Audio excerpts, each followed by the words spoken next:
martial arts were outlawed. So the people that were about the truth, they were like doing dance.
Ada.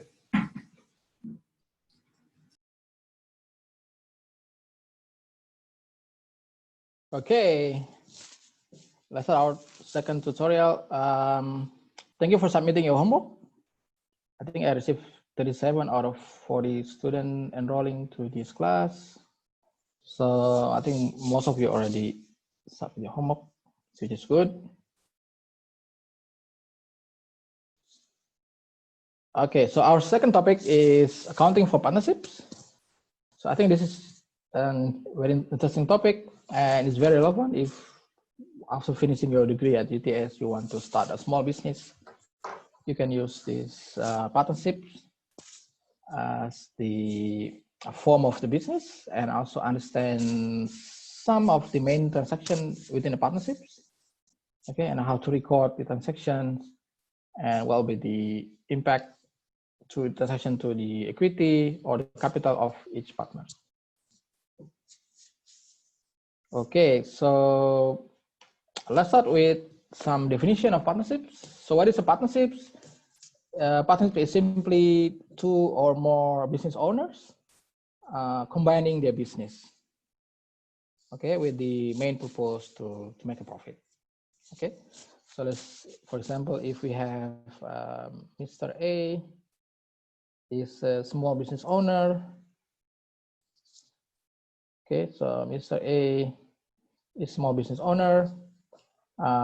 He owns some asset in his business. Okay, and also some liabilities. Okay, and another business owner is Mr. B. Okay, he owns some asset and liabilities as well in his business. And now Mr. A and Mr. B decide to combine their business. Okay, so they want to combine their business and form a partnership. Okay, so we'll have a partnership of A and B.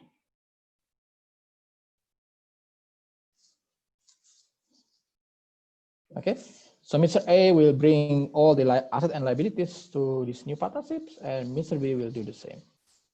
So in these partnerships, the total asset will be the asset of Mr. A plus Mr. B. Okay, and the liabilities will also the total of liabilities of Mr. A and liabilities of Mr. B.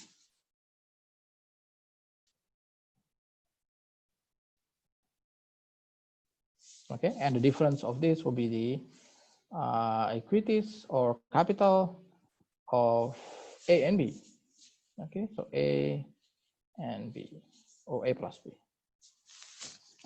Do you know why Mr. A and Mr. B decide to combine the business?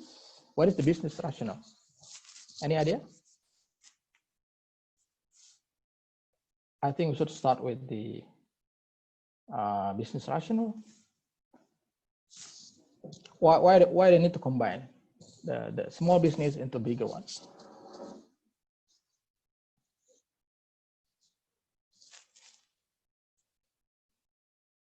Any idea? Any volunteer want to? Is it for tax purposes? Yep, Sonia, for tax? For tax purposes to reduce. If so, partnerships will be paying less tax compared to business owner, like sole proprietorships. That may be, I don't know, could be yes or no. Tax, yeah, let's talk about tax. Any other idea why they need to combine this business? So Sonia think that they need to combine the business because they want to pay less tax. Is it because it combines capital, talent, and experience? Combine experience and what the other one? Capital, talent, and experience. Okay. That's a good point. So combining capital and experience and talent. Resources, yeah. assets. Yeah. Okay. Any other business rationale why Mr. A and Mrs. B combine the business?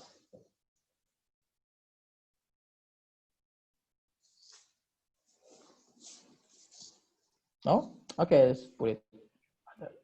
Or maybe someone type something in the chat box. Okay, we have from Joshua sharing resources, capital and knowledge. I think we have already have capital there. Less tax rate, limited liability,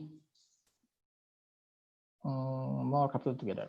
Okay, so I think most of you think that having a bigger capital is much better for business. Okay, let's put this asset or resources.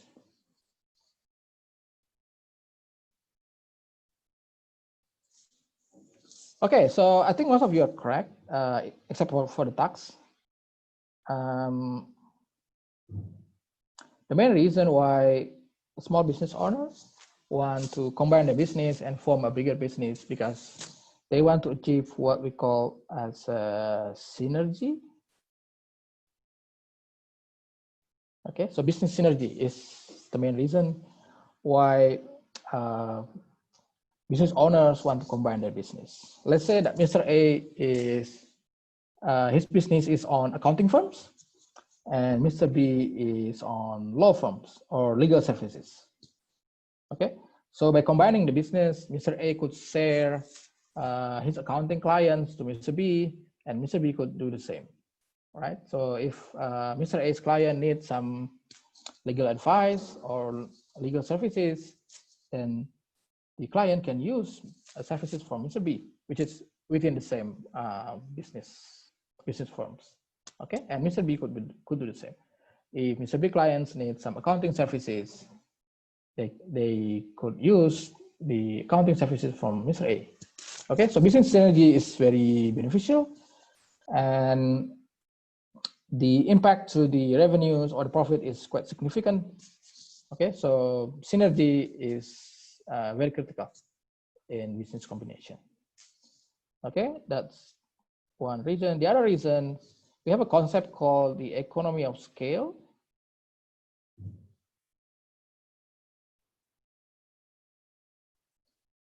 Okay, so business want to go bigger because once they are bigger, they can minimize the cost, the average cost. Okay, if they have lower average cost, they can offer the services or the products with a more cheaper price, more efficient and competitive in the market. Okay, so economy of scale is very important, very critical in business combination. Okay, so by combining business, Mr. A and Mr. B could have a much stronger in terms of economy of scale. Okay, the other reason is the ability to raise capital or financing. Okay, if we only, like Mr. A, only use his own asset, so we have asset of Mr. A at this point, and Mr. B only use his own asset at this point to apply for financing to bank. So a bank will see, okay, so this is the total asset that you have. This is the certain amount that they can provide as a loan or financing. But if they combine the business, so the asset in total will be this much. Okay, so they'll be more bankable. Okay, so the bank will see, okay, now the asset is much higher, and they can provide you with more financing, okay, or more loan to operate the business. Okay, so by combining the business, they become more bankable, and they have more ability to raise financing from the financial institutions. Okay, so at least these three main reasons which motivate why small businesses want to combine their business and form a bigger business. Okay, because once they escalate this size or synergy, the size of business will go higher in a very quick manner compared to like individual small business. Okay, so let's start with that. With the main reason why businesses or why small businesses form partnerships. Okay, so next is which businesses are often structured as partnerships. I think we already discussed this. So I think the typical examples of partnership is a services sector. So you can see like law firms or accounting firms, mostly they use partnerships as their form of business. Okay, as if we see like the big four accounting firms, like PwC, you can see that the accounting firm is simply a combination or a partnership between certain amount or certain number of partners. Okay, so each partners will bring their own client, their own portfolio, and combining the portfolio or clients, then they have a bigger portfolio within one accounting firm. Okay, so partnership is simple and less complicated if the business is less capital intensive. So they don't have to invest more on machine or vehicle or non-current asset, but their main strength or their main advantage is on the human capital. So partnership is very beneficial for that. Okay. Okay, so that will be some definition of partnerships. And next is the characteristics of partnerships. The first one is partnership is not a legal entity. So the partners don't have to register this partnership to any institution in Australia. Okay, so this differentiate partnership with a company or corporation, because in Australia, company or corporation should be registered at ASIC. Okay, so in terms of establishment or formation, partnership is more simple, okay, and less costly compared to company or corporation. Okay, that's the first one. And then the second one is the mutual agency. So the partners within the partnership is act as an agent of the partnership. So they can act on behalf of the partnerships mutually. So they have this same legal right and responsibility on behalf of the partnerships. Okay, so in reality, you will find within a partnership, there will be one like managing partners. So for example, in accounting firms, there will be one partner act as the managing partners. It's basically try to oversee or try to lead the operations. Sorry for this.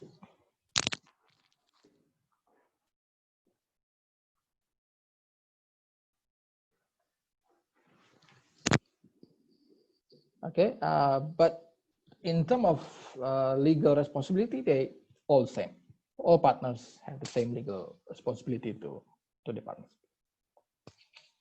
Okay, so the next one is the unlimited liability. So in the partnerships, the partners are responsible to satisfy all liabilities of the partnerships, even if they have to use their own asset. Okay, because the liability of this partnership is unlimited. Okay, so this is differentiate partnership with a company which they have limited liability provision within the establishment of a company.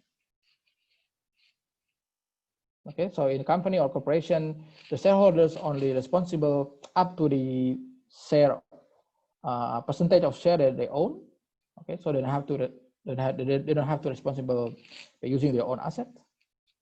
Okay, so in terms of this provision, I think partnership is more risky to the partners because they have to be fully responsible for the liability. The next one, partnership is not taxable at the partnership level. Okay, but the profit will be taxable once the partnership distribute the profit to the partners, and the partners have to pay the personal income tax out of that profit. Okay, so non-tax paying entity, I think some of you mentioned tax benefit of changing the business to partnerships. So in that sense, the tax benefit will be available at the partnership level, but once the profit is distributed to the partners, the profit become taxable. So this tax benefit may not really significant once the profit is already distributed. Okay, so the profit is taxable at the partner level.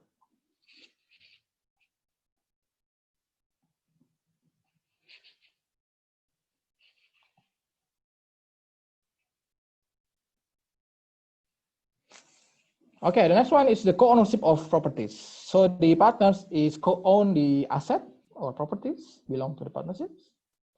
Okay, so they are the same legal owner of each properties or asset belong to the partnerships. And the next one is the ease of information, because they form partnerships, so they can now share the information easily between the partners. So like back to our example, if a partner A doing some accounting business and partner B doing some legal business, they could share information about clients or opportunities within the partnership. So it's very beneficial for them by forming a partnership. Okay, so the information could easily share and they become more competitive in the business. And one other limitation of a partnership is there's a limitation of number of partners that could be joined in the partnership. So I think in Australia, the limit is 20 partners maximum. Okay, so because of this limitation, the partnership cannot grow bigger above 20 partners. So up to 20 partners, the partners should decide whether they want to form a new partnerships or maybe transform the business into, so transform the legal firm into a corporation or company in order to adopt more, or in order to invite more clients or more partners. Okay, so because of the limitation, I think it's difficult for a partnership to grow very big. Okay, and maybe this is some reason why the government put this limit. Okay, this is the characteristic of partnerships. So now let's move to the accounting issues. So we have at least 4 accounting issues in the partnerships. So we start with the establishment, when the partners contribute the asset and liabilities to the partnerships. And we have a problem with distributing the profit or loss to the partners. Okay, and then we have issue with a new partner want to join the partnerships and existing partners want to exit the partnerships. So we have an issue with the bonus or loss that may incur because of these transactions. And lastly, we have problem with liquidations. When the partner think that the partnership is not feasible anymore, or they want to transfer the business to a new format like corporation or company, they may decide to liquidate the partnership. So we have to do some activity like selling the assets, paying the liabilities, and distribute the cash to the partners.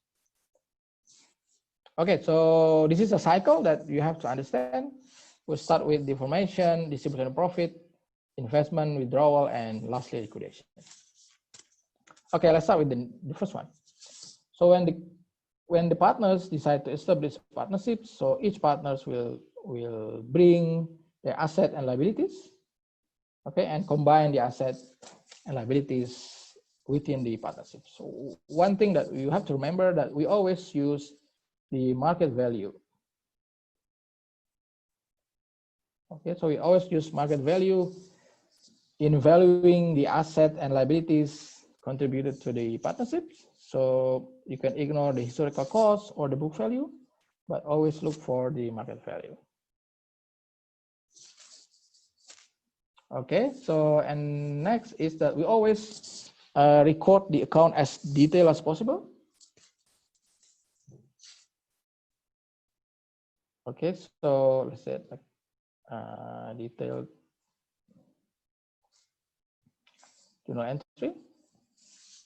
So avoid to like combining some account. So if you have like account receivable and allowance or bad debt expense, actually you can combine this and get the net off.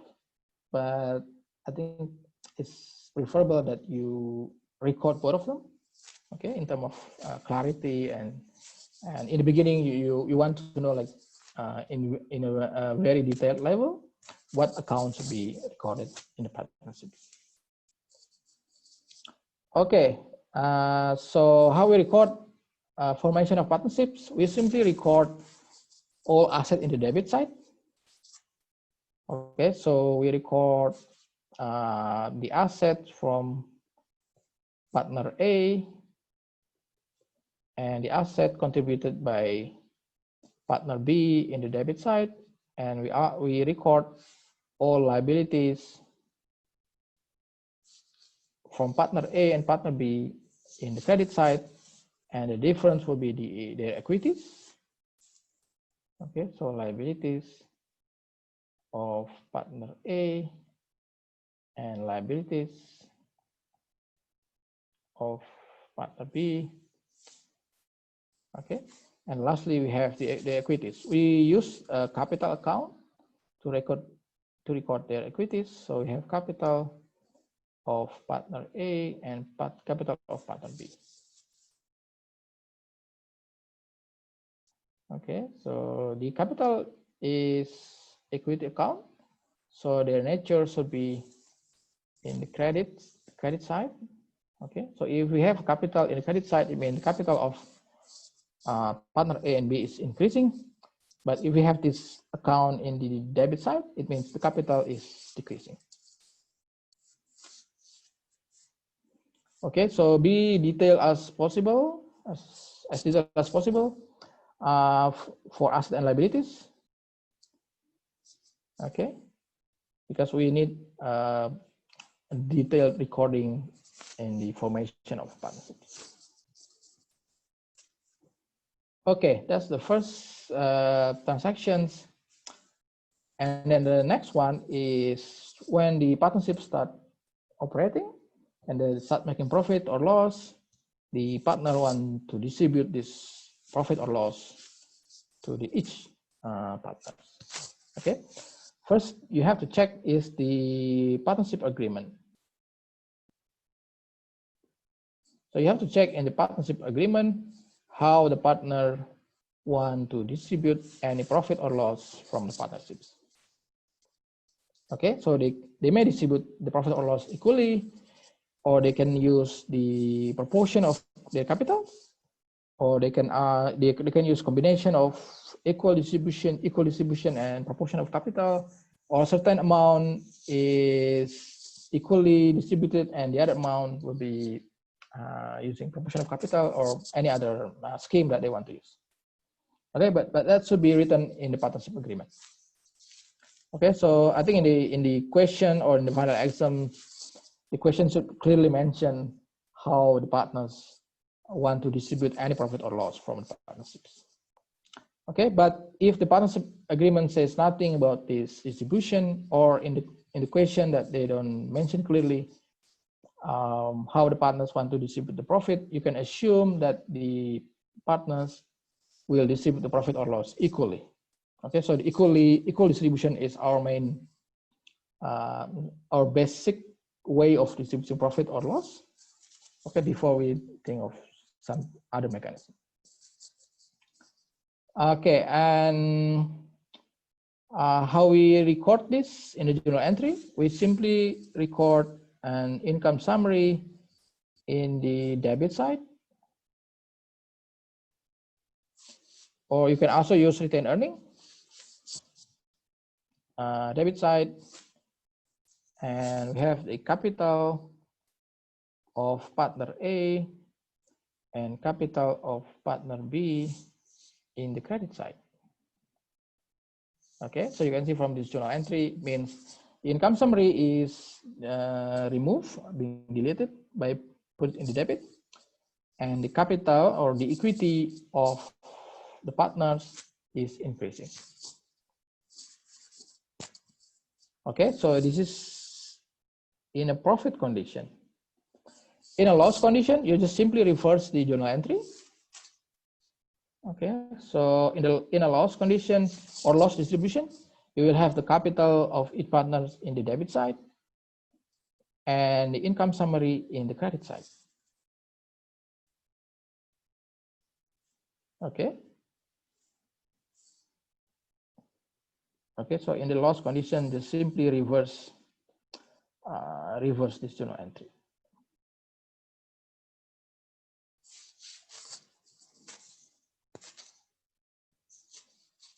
Okay, that's the second issue. The next one is when the partnership is admitting a new partner, or an old partner wants to withdraw from the partnerships. Okay, so in this case, we have to compare two accounts. So the first one is in terms of new partners coming in, we should compare the asset contributed by this new partner. So asset contribution of new partners compared to the capital or equity allocated to this new partner.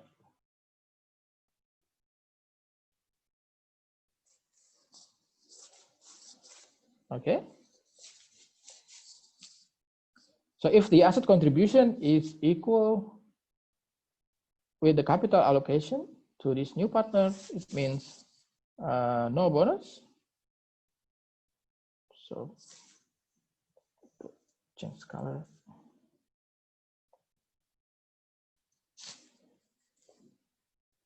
So no bonus for the old partner, and no losses or bonus for the new partner. Okay, that's the first case. The second case, if the asset contribution is somehow bigger than the capital allocated to this new partner, it means that the new partner is purchasing the share of capital in these partnerships with a higher price. Okay, so I think this is the most typical case. It's happening in reality. So the new partner will paying quite a higher price compared to the asset contribution, because there will be some premium charged by the old partners. Okay, so in this case, we will have bonus for the old partners.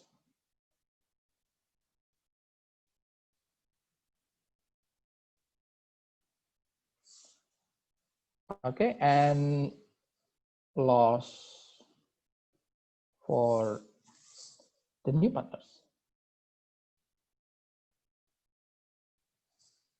Okay, so this is condition number 2. And lastly, if the asset contribution is somehow smaller than the capital allocation, now the new partner is purchasing some ownerships in this partnership in a cheaper price or lower price. Okay, then we will have a bonus for the new partner and loss for the existing partners.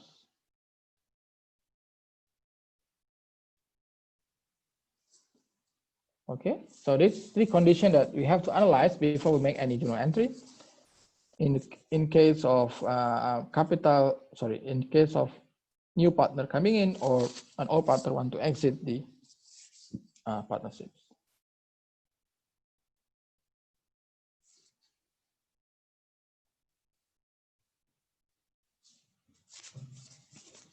Okay, so how we record this in the journal entry? We simply record an asset in the debit side. So could be a cash or other asset. So we have asset in the debit side. Okay, and the capital of new partner, let's say this is Mr. C. Okay, so this is the condition with no bonus. So we only have the asset contributed by Mr. C to the partnerships and his capital in the credit side. Okay, but if we have a bonus for the old partners, then we should add the capital of the old partners in this side. Okay, so we should add the capital of A and B in the credit side. Okay, so this is how we record the bonus. And we also have to check in the partnership agreement how these partners want to distribute the bonus, okay, or loss. Okay, so they may distribute this bonus equally or based on proportion of capital or any other criteria that they want to use. Okay, that's the third issue. And the last one is the liquidation. When the partners decide that the partnership is no longer profitable, or if they want to transform the partnership into a new form of business, like a company or corporations, they have to liquidate the partnerships, right? So we have three processes in the liquidations. The first one, the partners will sell all assets that they have for cash. Okay, so this is number one. And after that, they will use the cash to pay all the liabilities. Okay, it's number two. And if they have remaining cash, they will distribute this cash to the partnership, to the partners. Sorry. Okay, so three steps of transaction in the liquidation process. So for number one, how we record that? So we simply record cash debit side. Okay, and then the asset in credit side. Let's say this could be a vehicle, machine, or building, or any other asset. Okay, this is for number one. Number two, the partners use this asset to repay all the liabilities. So we have liabilities in the debit side. Could be account payable or notes payable or long-term loan, okay, or any other liabilities. And then cash in the credit side. Okay, and lastly, if they have remaining cash, they will distribute the cash to the partners.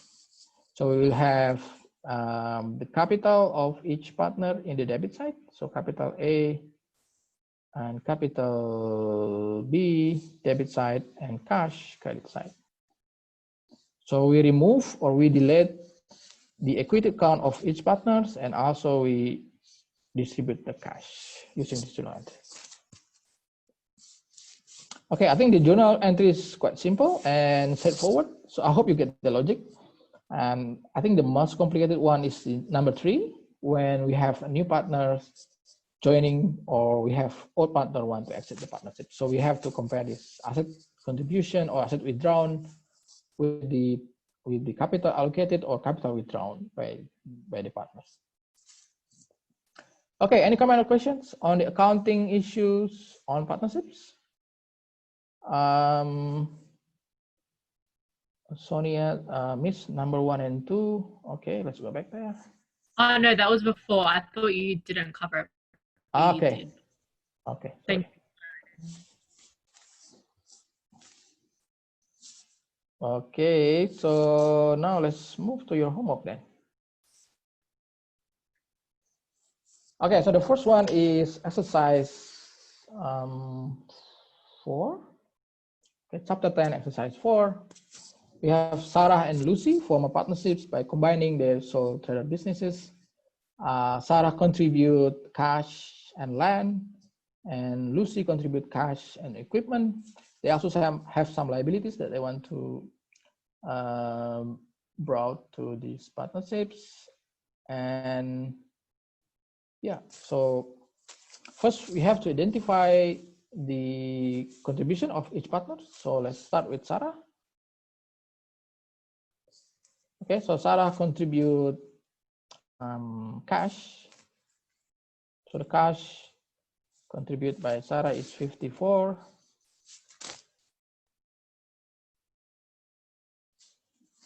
Okay, and land.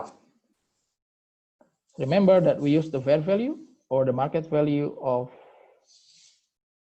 any asset contributed to the partnerships. So the fair value of this land is 390, while the cost is 108. And yeah, so we use the fair value, which is 390. Okay, and Sarah also have some overdraft, which is a liability. So overdraft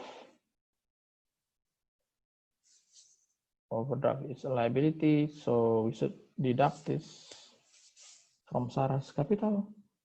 So the overdraft is 144. Okay, okay, that's all. So Sarah's capital will be 54 plus 390 minus 144, which is 300. Okay, please check my calculation.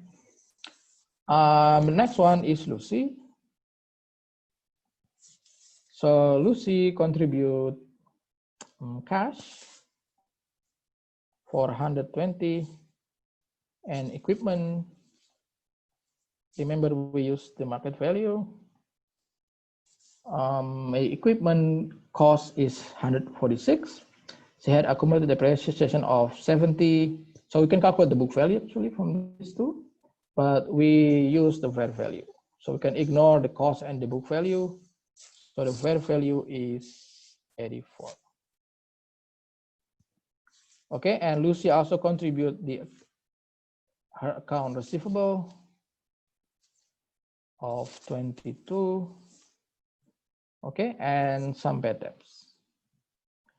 Okay, so actually you can net off the account receivable and bad debts, but I recommend you not to do that in the information page because we need to know what account should be recorded. Okay, in information. So the bad debt should be separate from the account receivable. So this should be -2. Okay, so this is the capital contributed by Lucy. 120 plus 84 plus 22 minus 2. Okay, so we will get 224. Okay, so lastly, let's record this in the journal entry. So we put all the assets in the debit side. So we will have cash 54 plus 120, so 174. We have a land 390.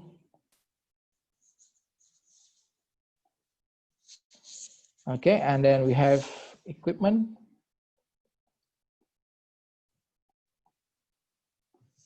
We have equipment for 84. Okay, and then we have account receivable for 22. Okay, it's all the assets. And in the credit side, we put all the liabilities.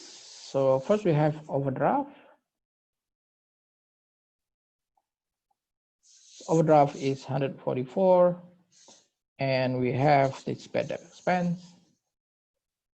So bad debt expense is $2. Okay, and lastly, we should record the capital of the partners in the credit side. So capital of Sarah and capital of Lucy. Capital, Sarah's capital is 300 from this, and Lucy's capital is 224. Okay, just simply use this calculation. Okay, that will be the journal entry in the formation of this partnership. Any comment, questions? Is the capital in the credit side as well? Yeah. So the capital account is an equity account. So their balance normally should be in the credit side.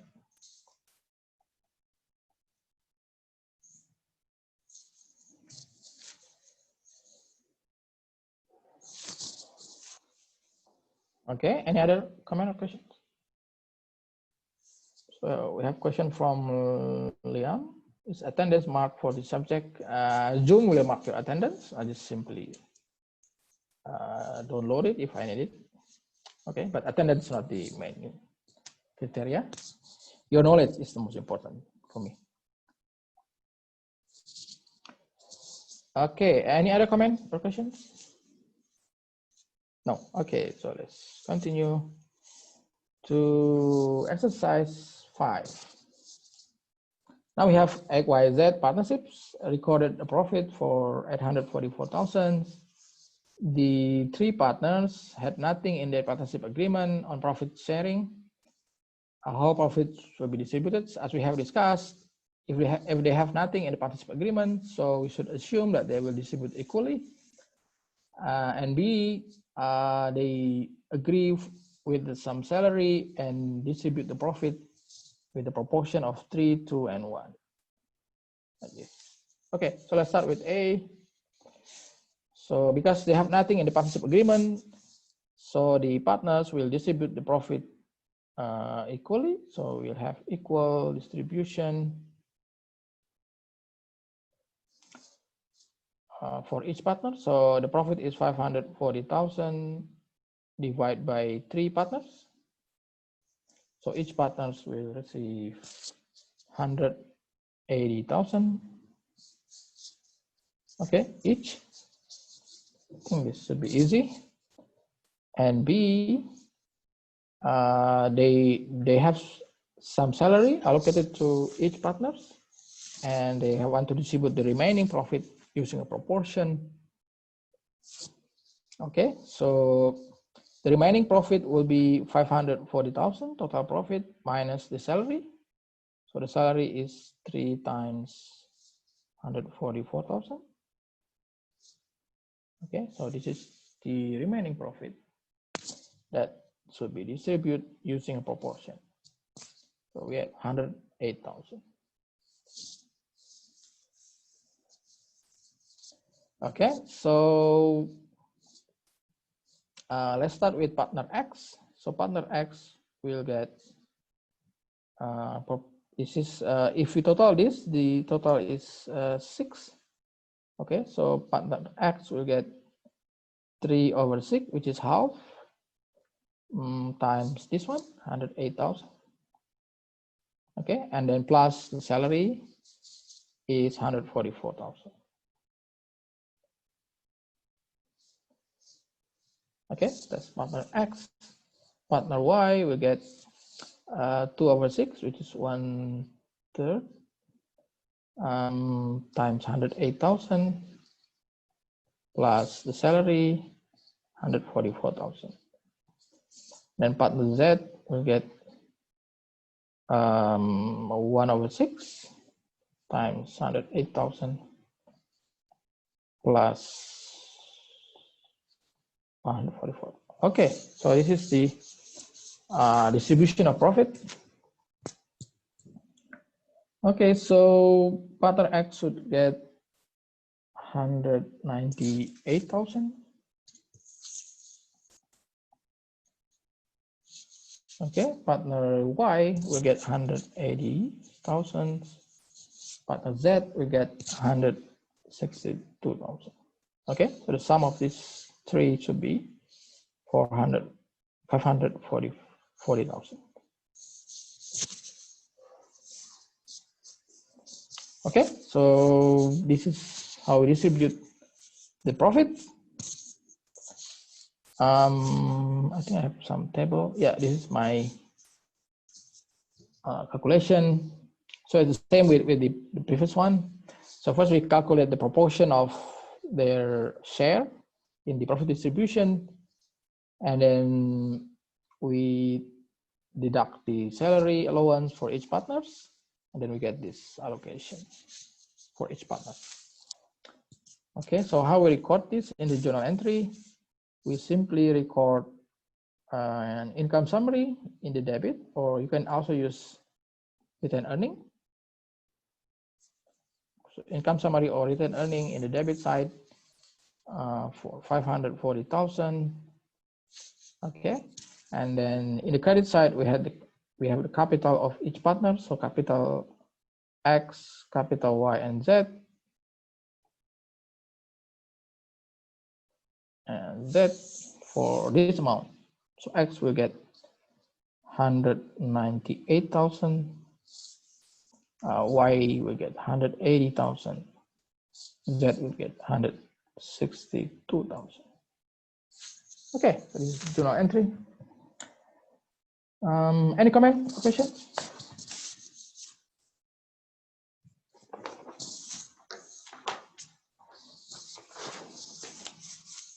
No? Okay, I think this one's quite easy. The next one is, do we have a question? Attendance compulsory. Yes, attendance is compulsory. Yeah. So yes, I don't really strict on attendance, but as I told you before, I don't.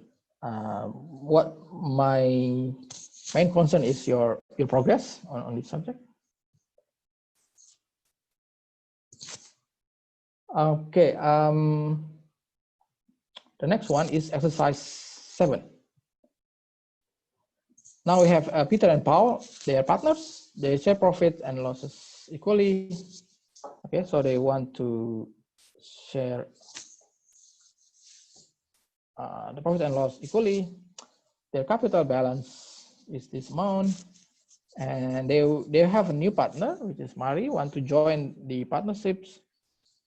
Mari want to buy 25% share in these partnerships. Okay, so we have three alternatives of Mary's payment for the shares. Okay, as we have discussed, in the case of this new partner want to join the partnerships, we have to we have to compare the asset contribution, okay, with the share of capital allocated to this new partner. Okay, share of capital. Okay, so in the first case, Mary is paying 10,800, so she contributes 10,800. Okay, for this ownership. Okay, and she will get 25% of the total capital. So we have to calculate the total capital first. So 25% times 19,200 plus 13,200 plus Mari's contribution is 10,800.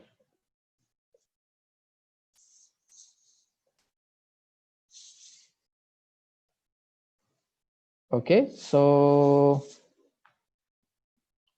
this will be 10,800.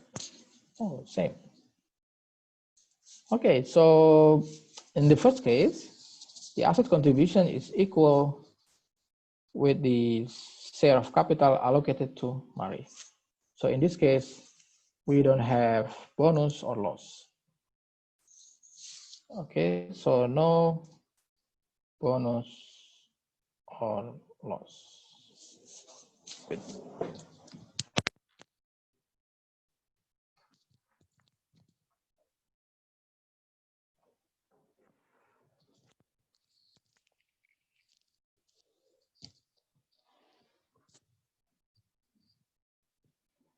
Okay, so how we record this? We simply record cash in the debit side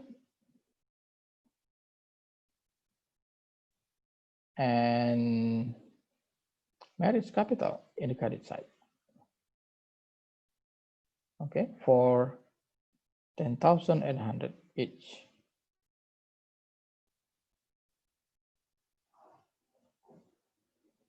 Okay.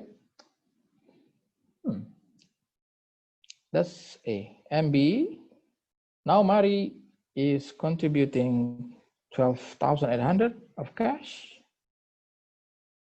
Okay, and we have to calculate the share of capital allocated to Mari. So 25% times 19,200 plus 13,200 plus 12,800. Okay, this will be the total capital. Okay, and this should be 11,300. So 11,300. So Mari is paying 12,800 for 11,300 worth of a capital or equity in this partnership. So you can see from this comparison that Mari is paying a premium. Okay, so she's paying a higher price compared to the actual share allocated to her. So in this case, the asset contribution is bigger, okay, than the capital allocation. So in this case, we will have a bonus for the existing partners, for Peter and Paul, okay, and loss for Mari.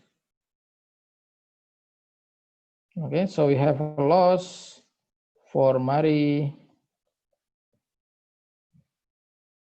for the difference between these two. So the difference is 1,500.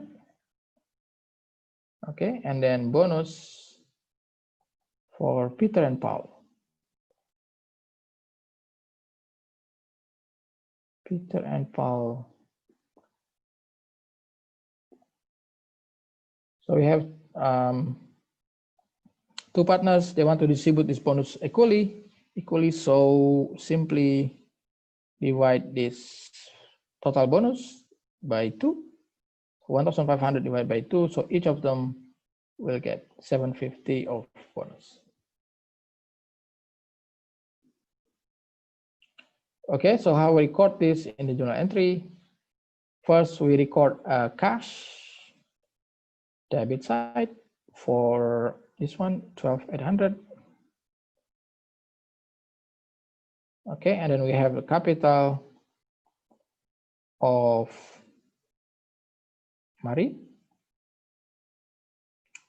for 11,300, and then the capital of Peter and capital of Paul. Okay, each will get 750. Okay, so this is the bonus. The bonus for the existing partners or the old partners. Okay, that's B. Any comments so far or questions? No? Okay, so the next one is C. Now Mari contribute 3,800. Okay, so compared to the allocation, share allocation to Mari. So we get 25% times total capital, 25% times 19,200, 19,200 plus 13,200 plus 3,800.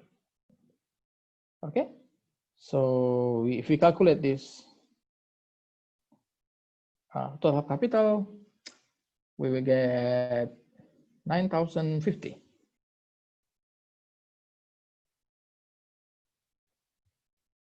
Okay, so in the last case, the asset contribution is smaller than the capital allocated to Mari. Okay, so in this case, Mari is having a discount. Okay, so she's paying smaller or cheaper price for 25% of ownership in these partnerships. Okay, so there will be a bonus for Mari. Okay, and loss for Peter and Paul. Okay, so the loss will be the difference between these two. Okay, which is 5,250. Okay, so the loss will be 5,250 divided by 2. So each will have loss for 2,625. Okay, so how we record this in the journal entry? We simply same journal entry with the previous one. We record first. We record a cash for 3,800. Okay, because Peter and Paul have a loss, we should put their capitals in the credit side. Sorry, in the debit side.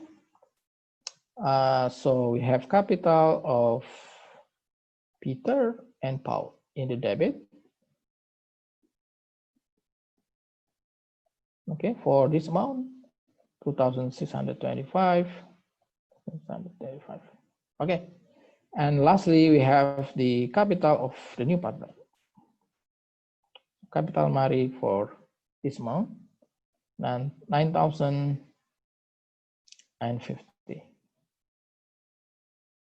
Okay, so this is the journal entry to record the last transactions.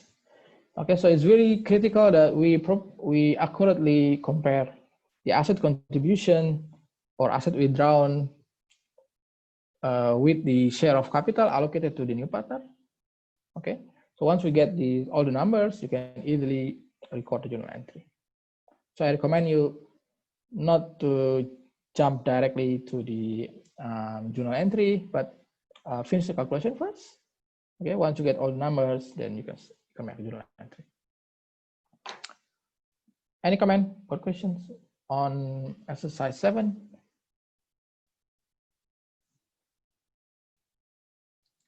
Okay, let's go back to B.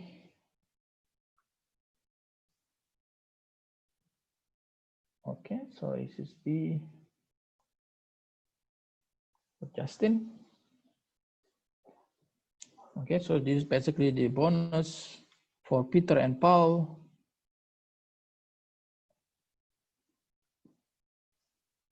Okay, and capital for Mari.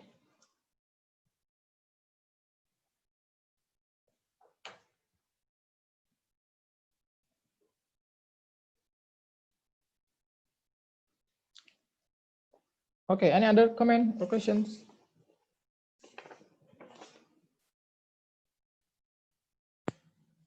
Oh, okay, so now let's move to the next one. Is exercise 9. We have Nguyen, Tran, and Lee or Le. Partners sharing profit and loss equally. So they want to have equal distribution of profit and loss. capital balance is this amount. So Tran is planning to leave the partnerships and withdraw his capital and asset. Okay, but before Tran leaving the partnerships, these partnerships decide to make some revaluation, okay, of their assets. Okay, so after the revaluations, the equipment is worth $12 less than the book value, and the property is worth $147 more than the carrying amount or the book value. Okay, so you can see after the revaluation, or because of the revaluation process, the value of equipment is decreasing by 12, and the value of a property is increasing by 147. Okay, so in sum, we have net increase of asset for 135, right? So 135.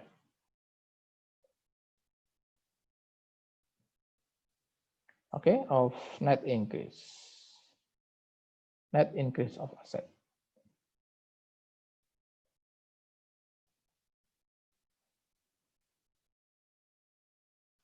Okay, now we have to record this in the journal entry. So first, let's record property in the debit side. So property debit side for 147, and equipment should be in the credit side because the value is decreasing. So we have equipment credit side for 12, and the remaining will be the increase in the capital or equity of each partners.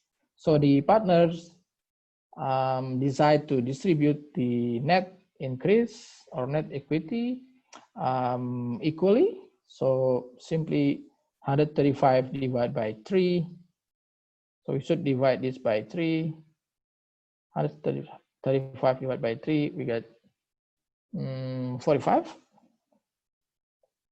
for each partners, right? So we will have the capital of Nguyen, put N, and the capital of Tran, T, and capital of Lee, put L, will increase equally by 45.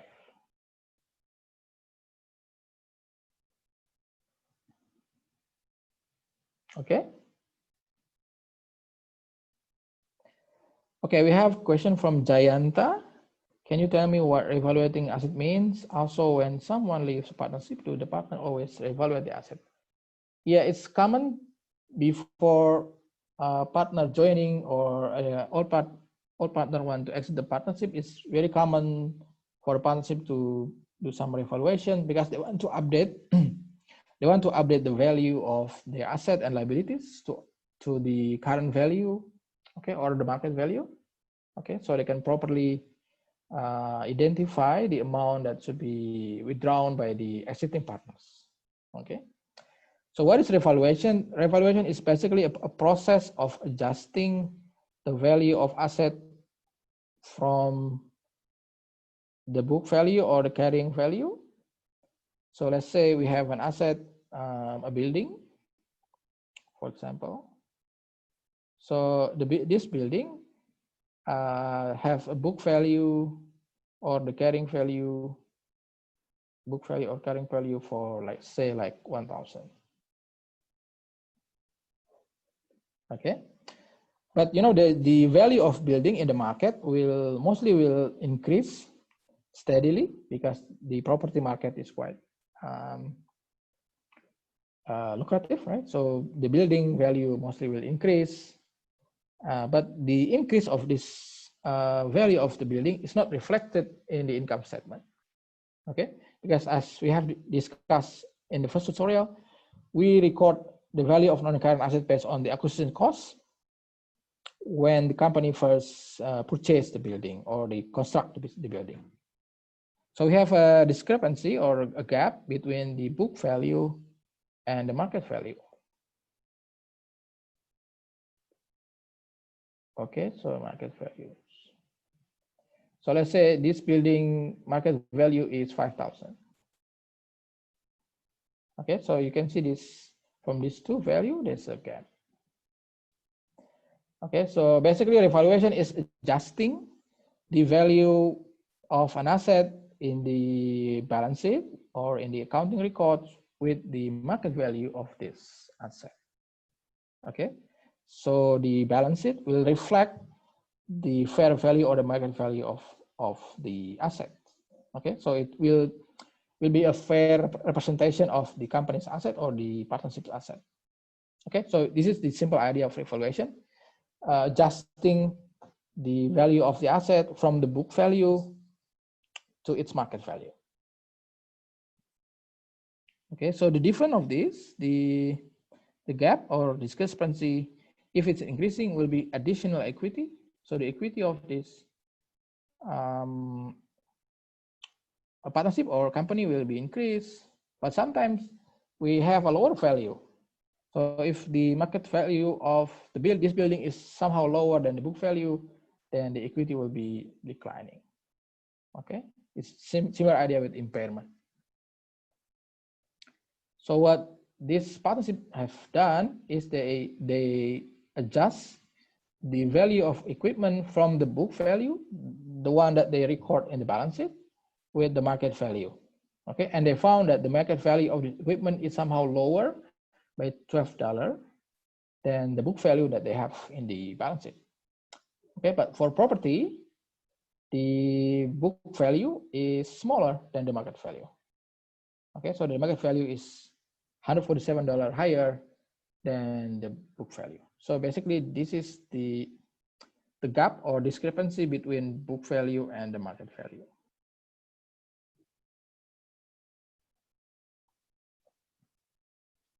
Okay, hopefully it gives you the idea of what is a revaluation.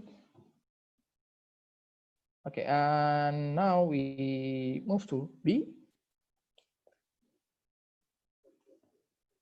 Now the partners, they want to distribute the increase in the value of asset because of the revaluation using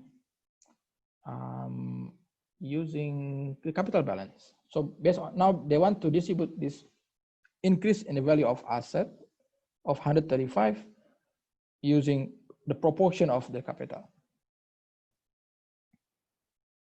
Okay, so let's calculate the capital of X. So X capital is this one, 225 divided by the total capital. So the total capital is 225 plus 675. Okay, and 450. Okay, and we multiply this capital share with the net increase because of the revaluation. So we have 135 of net increase.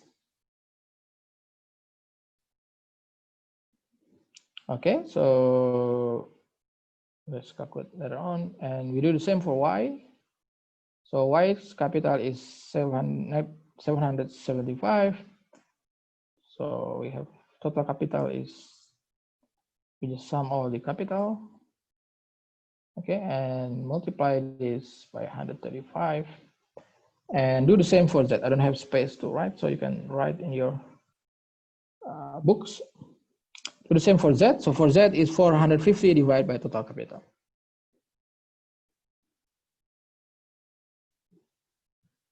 Okay.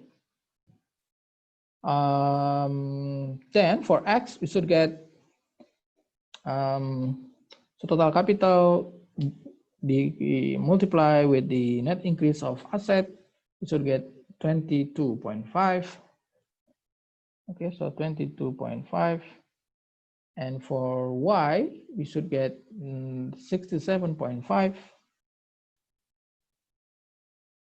Okay, and for Z, we should get 45.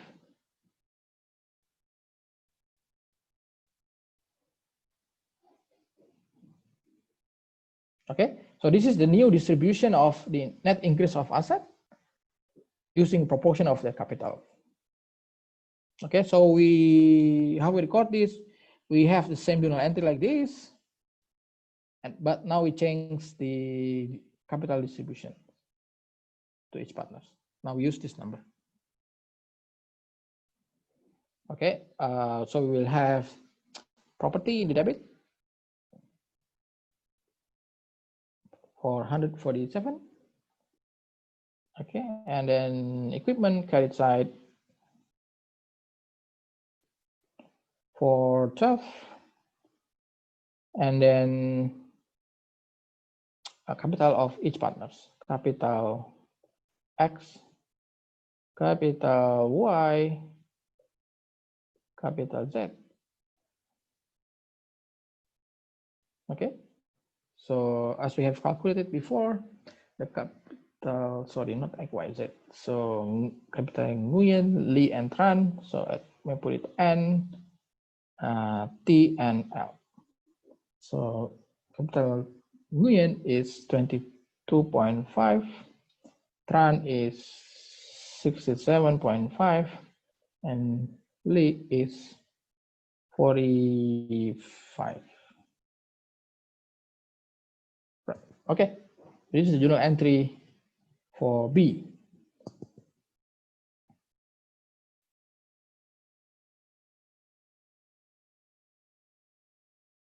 Okay, and the last one, we should make the journal entries to record the Tran withdrawn from the partnerships. So Tran is withdrawn a cash for 842.5. So the asset withdrawn is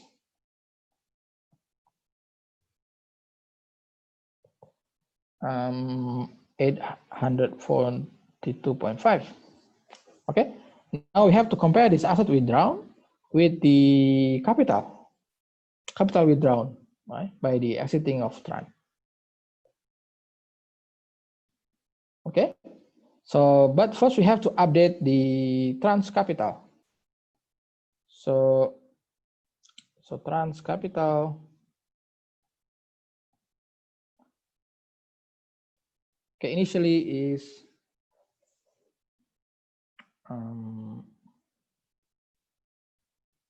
okay, Tran's capital is 675. Okay, so this is initial capital, and then we get this addition from revaluation. So 675 plus 67.5. Okay, so this is the updated Tran's capital.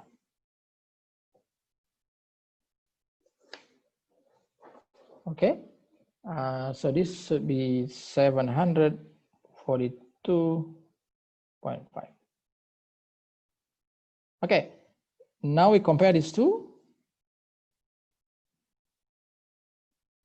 Okay, so we compare these two accounts, and we got an 100, right?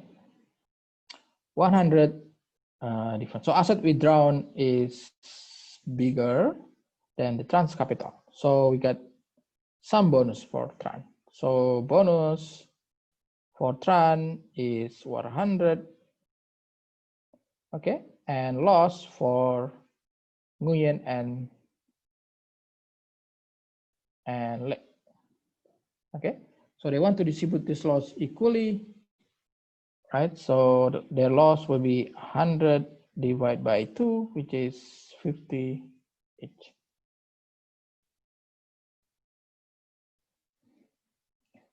Okay, so 100 divided by 2 is 50. So we just have to record this in the journal entry. How we record this? First, we remove the capital. So we will have capital of Tran in the debit. So this is the capital of Tran, 742.5. Okay, and then we record the loss of Nguyen and Lee. So capital of Nguyen and capital of Lee should be in the debit. Okay. And lastly, we record a cash credit side for 842.5. Okay, so this is the journal entry for C. Okay, so it's really important that you get this correct. So you have to compare these two account, the asset withdrawn and the updated capital of the existing partner. Okay, to identify whether there's a bonus or loss for the remaining partners. Any comment or questions on exercise 9? With the loss in C, so it's 50 each. I thought it was the loss would be distributed based on the. So yeah, can't hear you. Can you repeat your question? I thought the loss in question C would be distributed the same way as it is in B. So it would be 34 for. So this loss should be distributed based on the share of capital? Yeah, I thought so. Okay, let's check. I thought the same.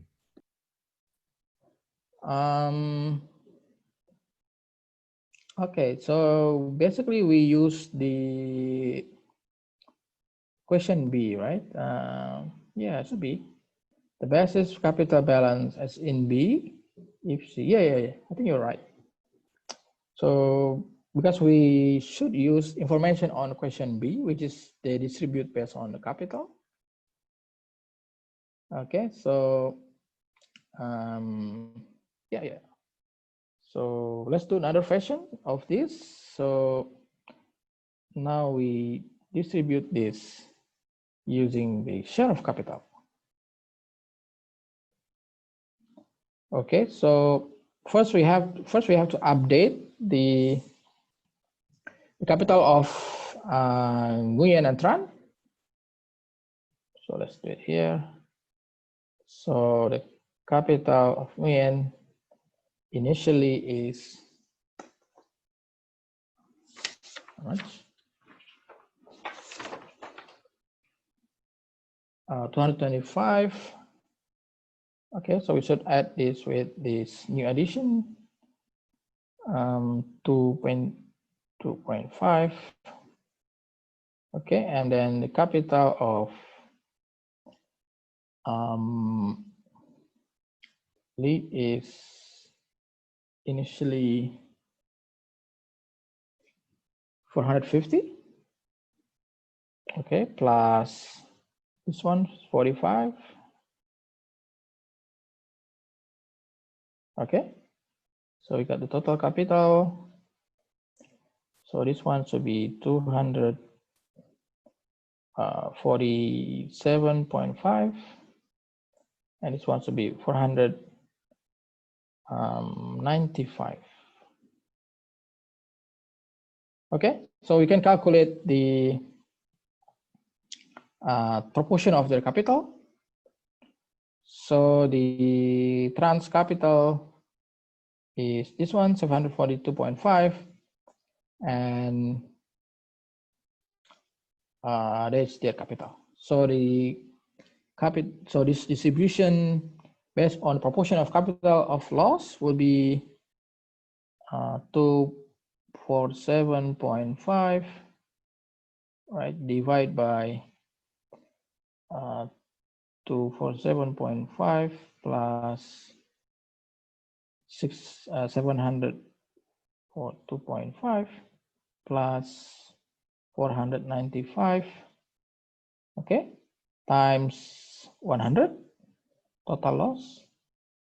Okay, and the same for Lee. So 495 divided by 247.5 plus 742.5 plus 495 times 100. Okay, so you can calculate this with your calculator or your computer. Okay, and you have another distribution, another way of distribution of this 100 loss within the remaining partners. Okay. Okay, we have 10 minutes left, so let's move to the discussion question. So the question is, the partnership are always a superior organization structure to companies as partnership don't pay tax. Do you agree with this? Please answer with us. Any idea? Any comment? Do you agree with these questions? Partnership is always superior? No, because Samuel? one reason could be that partnerships can't raise revenue as easily as a company through publicly listed shares, for example.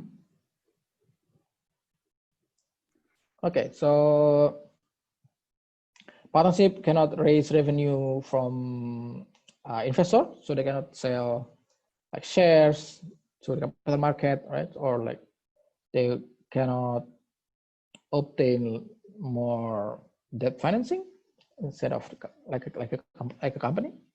Any other opinion? I'd also say no, because even though the partnership doesn't pay tax, both individuals have to pay income tax. Yep.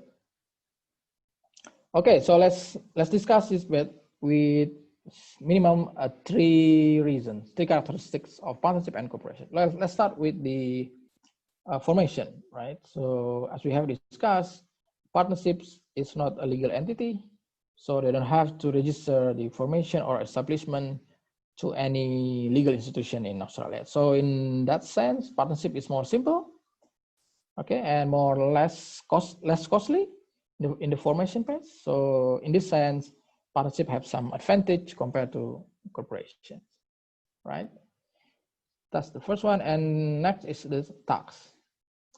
Okay, as we have discussed, the partnership is not taxable at the partnership level, but once they distribute the profit to the partners, the profit becomes taxable. So if we compare the tax rate, so in Australia, the personal income tax rate is 0 to 45% progressive, okay, while the corporate income tax rate is 30% flat.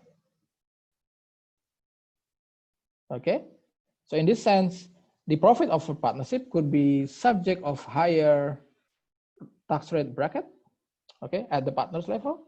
So in terms of the tax burden or the amount of tax that should be paid out of this profit, partnership is not that superior compared to corporations. Okay, so I think for this sense, the corporation may have some tax saving compared to partnerships.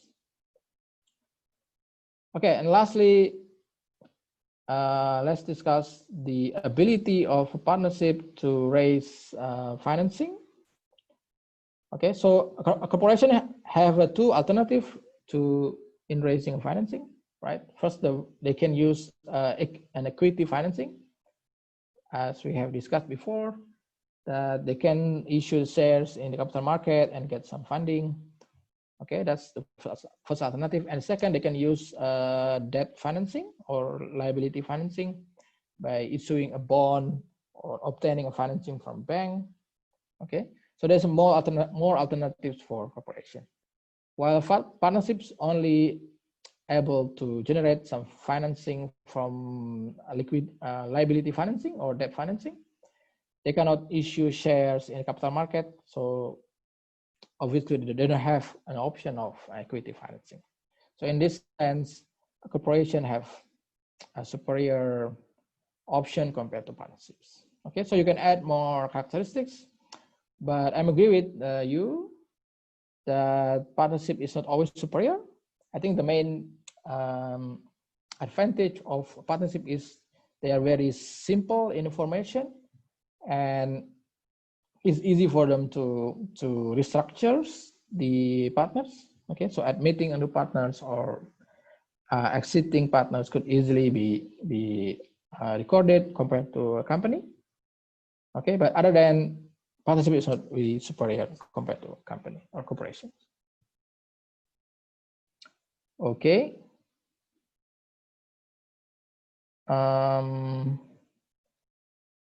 With another comment from Jayanta, partners still are liable to debt and negligence on the company. Okay.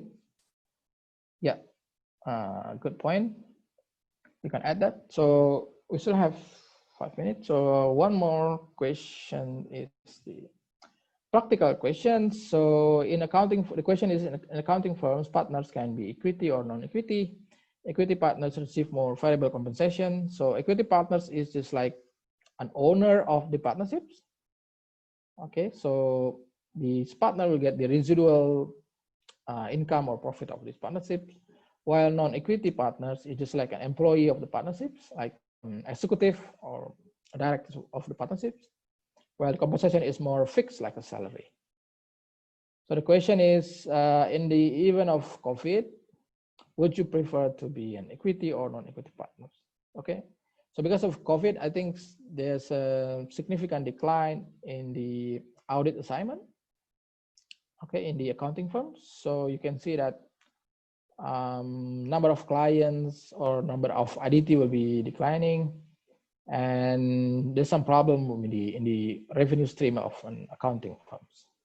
Okay, so in this case, I think non-equity partners is more beneficial, okay, because the compensation is fixed and they don't have to bear the loss and in the end of the accounting years, while the equity partners should be the loss, okay, because of this condition. Okay, so I think we should prefer to be a non-equity partners in this case, right?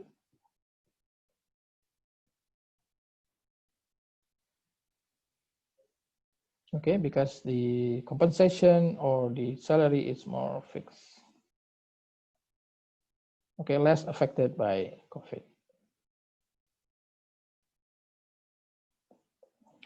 Okay, that will be all for today. Any comment or questions on partnerships? I have the extension question, but I don't think we have time to discuss this. So you can try this at home, and if you have questions, you can contact me. We can discuss. And just want to remind you that the first quiz will be open tomorrow. Okay, so this quiz will cover 2 topics: the non-current asset and partnerships. Okay, so you will get 12 multiple choice questions. You have 36 minutes to do the questions. The question will be taken randomly from the test bank, so each student will get different questions. Okay, and the mark will be worth 5% of your total final mark. Okay, so I recommend you before starting doing the quiz, just to refresh your memory, you need to review the tutorial slides, and I will make the video available as soon as possible. Okay, and then you can try your best to answer the quiz. I think you only have 1 attempt, and yeah, so just do your best.